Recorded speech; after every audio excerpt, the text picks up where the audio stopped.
حي على الصلاة حي على الصلاة حي على الفلاح حي على الفلاح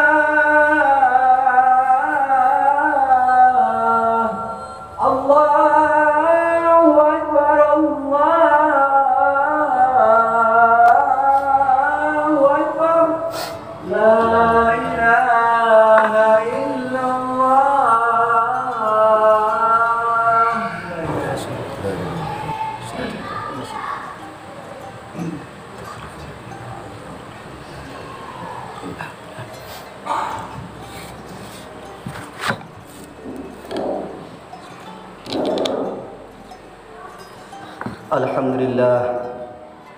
الحمد لله الملك الديان والصلاة والسلام على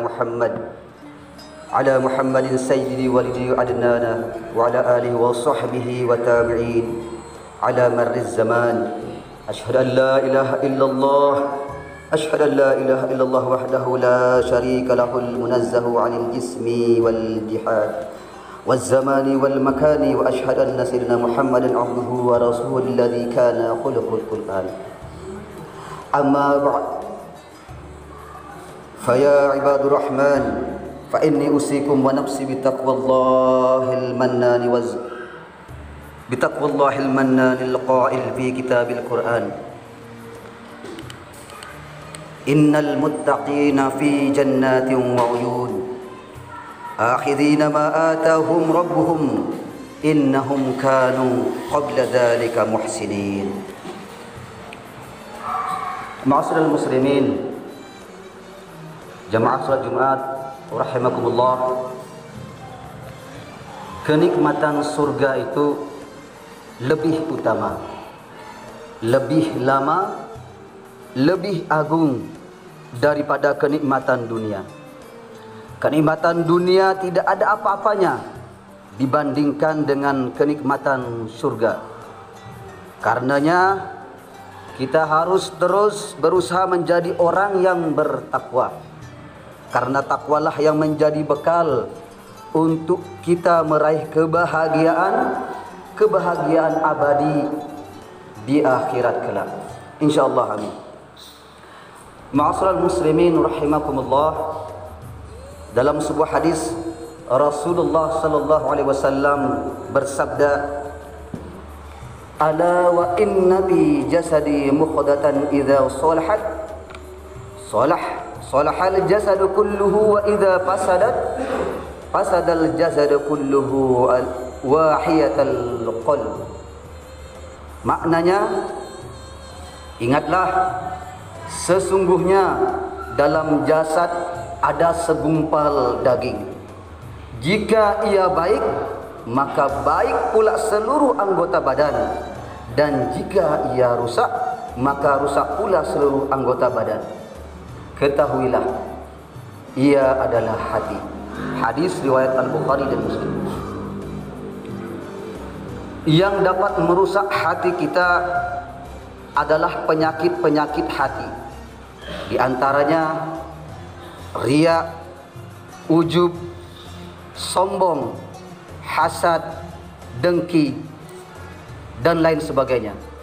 Rasulullah sallallahu alaihi wasallam bersabda, La tabaghadu wa la tahasadu wa la tadabaru wa kunu ibadallahi ikhwana.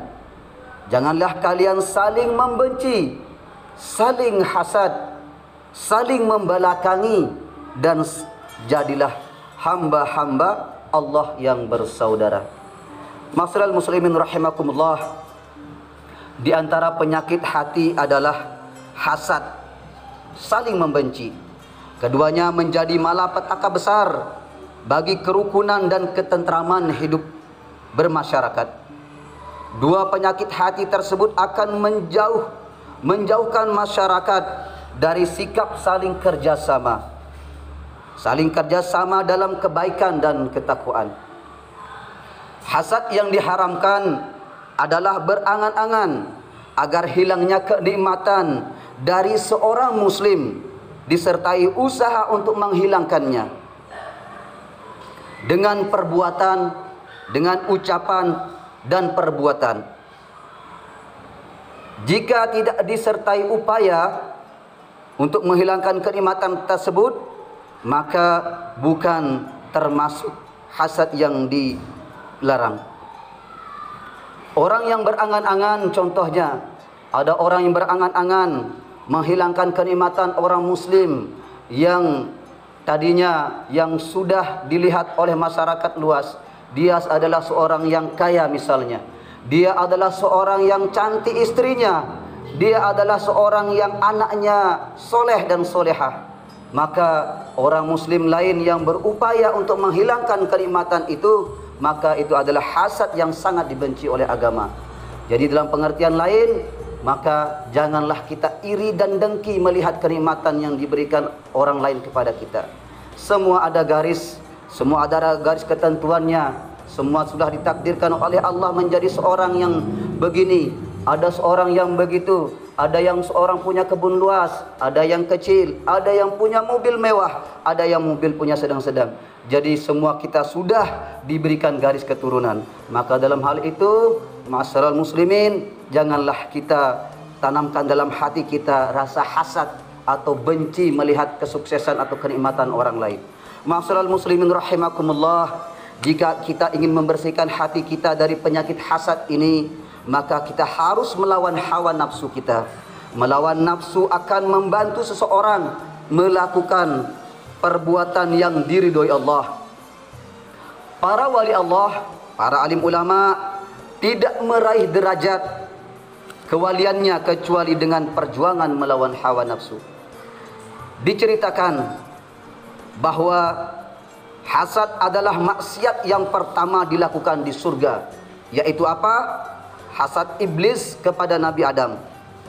Hasad juga merupakan maksiat pertama yang dilakukan di dunia, yang pada akhirnya orang pertama yang membunuh adalah hasad yang dihasut oleh setan, yaitu hasad Qabil kepada Habil yang berujung pembunuhan Qabil terhadap saudaranya sendiri. Ma'asyiral muslimin rahimakumullah, seringkali bahaya hasad ini kembali menimpa diri si pelakunya sendiri. Dalam pemahaman lain, ada orang hasad pasti akan lari ke dirinya sendiri. Dalam sebuah kisah dalam Al-Hafiz Abu Nuaim As-Sabani dalam kitab Hilyah Al-Awliya meriwayatkan bahwa pada zaman dahulu ada seorang raja yang mempunyai pengawal yang setia. Kalau kita sekarang bisa kita katakan ajudan seorang menteri atau pejabat. Pada satu ketika ada satu orang juga iri terhadap si pengawal ini. Maka suatu ketika raja ini terhasut oleh seorang yang iri hati ini. Dengan cara apa? Wahai raja, pengawalmu ini atau ajudanmu ini telah menyebarkan isu di tengah masyarakat. Dengan cara apa? Raja pun bertanya, bagaimana aku bisa mengetahui hal itu? Kata raja. Orang yang iri ini berkata, jika pengawal itu menghadap pada paduka untuk membicarakan sesuatu suatu saat nanti, pasti akan menutup hidungnya. Di lain waktu, si penghasut ini atau orang yang iri ini pergilah mengundang si pengawal ini untuk makan malam. Namun di sana sudah direncanakannya untuk menaruh garam, untuk menaruh bawang putih yang banyak. Jadi seketika keesokan harinya dipanggillah sang pengawal untuk menghadap raja. Dan si pengawal ini dengan sadarnya langsung seketika menutup mulutnya. Maka teringatlah pesan si raja oleh seorang yang menghasut tadi. Maka terlihatlah. Maka ketika keluar, ternyata orang yang iri hati tadi sudah melihat kejadian yang tadi. Dan sang raja pun mengutus si ajudan ini untuk memerintahkannya ajudan ini untuk memberikan satu surat, selembar surat.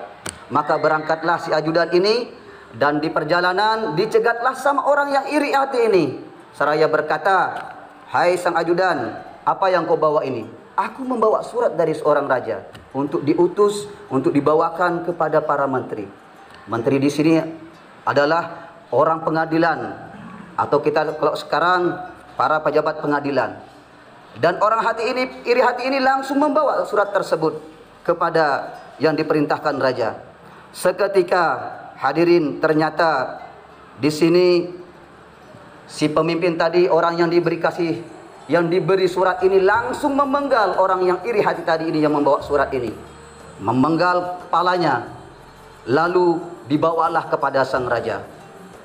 Hadirin, ternyata surat itu berbunyi, jika datang orang yang membawa surat ini, maka potonglah kepalanya, lalu kulupaslah kulitnya dan isi kulitnya dengan dedak atau ampas padi, kemudian bawalah kepadaku.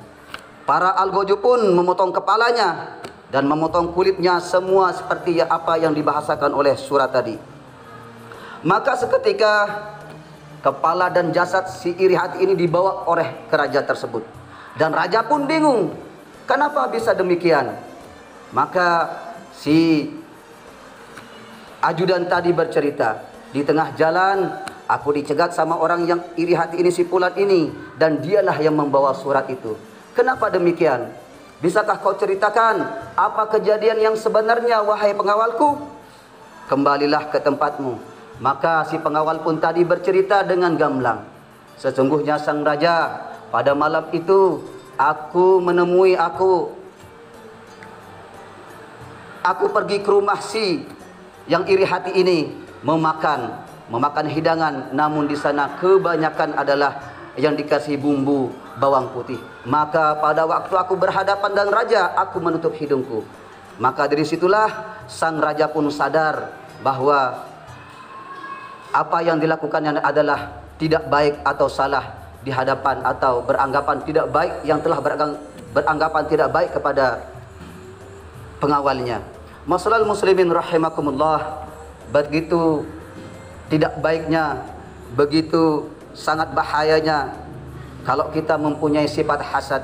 Maka dari itu jemaah, mari kita perbaiki diri, mari kita perbaiki hati agar kita tidak termakan oleh sifat penyakit hasad atau penyakit hati yang sangat berbahaya ini, yang bisa menimpa atau bisa menyerang diri kita sendiri.